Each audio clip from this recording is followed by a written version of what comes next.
In our Here's Something You Should Know About Atlanta segment, we've got the Atlanta Motor Speedway. I have never really had much of a desire to satisfy my need for speed, but the technical producer for this show and also a very good friend of mine has been on the NASCAR show here in Metro Atlanta for years and years and years. Some of you are familiar with him. His name is Alfie. And Alfie was with me when I first started doing radio shows 10 years ago.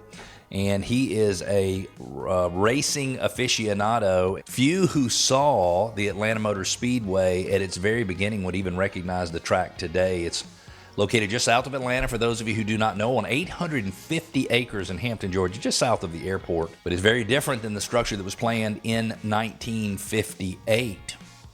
When it was initially finished, the track wasn't really ready to be used. When the track officially made its debut on July 31st, 1960, it became the 7th super speedway, a paved facility of 1 mile or more to play host to a cup race. Only 3 of the original 7, Darlington Raceway, Daytona International Speedway, and Charlotte Motor Speedway, are still in operations. In the 60s and 70s, it experienced several financial setbacks and had to be reinvented.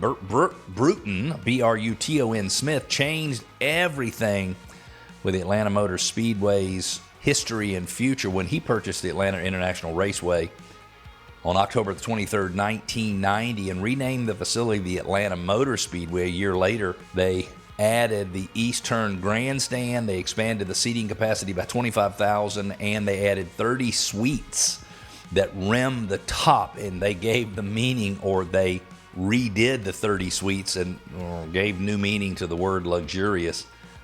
In 1994, Terra Place, a 9-story building that houses 46 luxury condominiums, Terra Ballroom, and the Speedway office complex, and more luxury suites opened.